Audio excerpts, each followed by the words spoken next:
Alors justement, on parlait des mouvements illicites de certains pilotes qui niquent les tours de certains autres.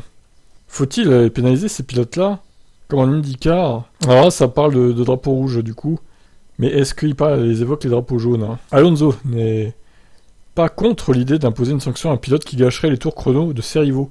Oui, je le pense, envisage Alonso avant de se lancer dans une comparaison hasardeuse. Il relate la panne de Kevin Magnussen en course et le choix du Danois de se placer vers une ouverture dans les rails. Mais la comparaison ne tient pas, puisqu'on ne parle pas de la même phase du week-end, ni du même incident. Oui, alors là, on parle des qualifs, Fernando. Allô?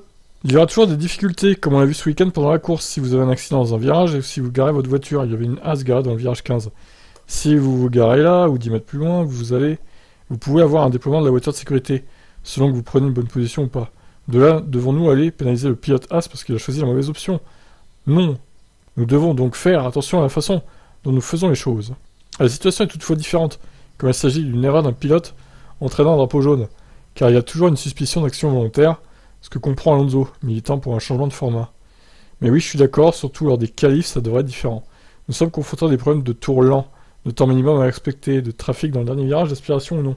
Donc je pense que nous devrions être intelligents et penser à un autre format pour les qualifs. Alors Norris, il y a toujours quelqu'un qui en pâtit. Norris note qu'il a terminé dans une échappatoire en qualif à Bakou pour laisser passer Vettel. S'il comprend la volonté de pénaliser les erreurs, il rappelle qu'elles arrivent pour différentes raisons. Oui, bien sûr, je suis un des gars qui a provoqué un drapeau jaune hier, mais juste pour m'écarter du chemin de Seb. Donc ça, c'était une interview du dimanche, j'imagine. Je pense qu'il y a une différence entre les gens qui le font par accident, les gens qui le font pour respecter le drapeau bleu, et autres lorsque vous êtes en qualif, et les gens qui le font intentionnellement. Surtout quand vous avez une seconde et demie de retard sur un tour d'attaque. Ouais, alors du coup, tu fais comment la différence en fait? C'est compliqué, hein? Norris note qu'il est heureux que cette règle n'existe pas quand il était responsable d'une neutralisation. Vous le dites toujours jusqu'à ce que vous soyez celui qui fait quelque chose de mal, et là, vous vous dites « J'apprécie que cette règle n'ait jamais été introduite, parce que vous venez de faire une erreur, comme je l'ai fait à Imola. Je dis que je souhaite qu'il n'y ait pas de règle, mais évidemment, quand quelqu'un d'autre le fait, je me dis que j'aimerais bien qu'il y ait une règle. Il y a toujours quelqu'un qui empathie à un moment ou à un autre. Bien sûr, ceux qui le disent le plus sont ceux qui n'ont pas encore fait d'erreur. Ricciardo fait partie des pilotes qui militent pour punir ceux qui font une erreur. Il note qu'il faudrait surtout le faire lorsque le pilote ayant causé la neutralisation n'a pas eu d'accident sérieux. C'est difficile parce que chaque accident est différent. Mais à moins que vous n'ayez détruit votre voiture, s'il s'agit juste d'un petit blocage ou d'une sortie dans une échappatoire, si vous avez causé une neutralisation, il faudrait peut-être être pénalisé. Peut-être qu'un temps supprimé pourrait être une bonne façon de voir les choses. Ricciardo semble ne pas croire à une erreur involontaire d'Alonso, comme il le sous-entend en plaisantant. Sa conviction est impressionnante. Je pense que c'est l'expérience. C'est pour ça que je l'aime.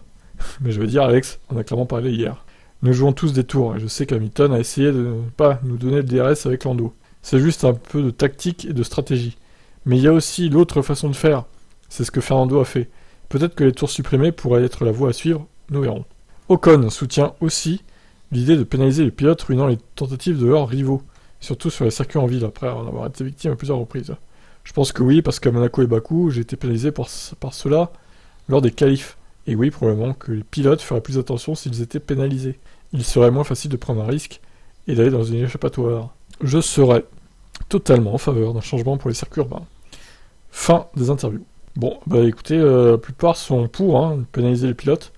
Alors pourquoi pas, mais alors quelle pénalité leur mettre? Peut-être un tour supprimé, ouais, c'est peut-être le moins pire, niveau pénal, le plus juste.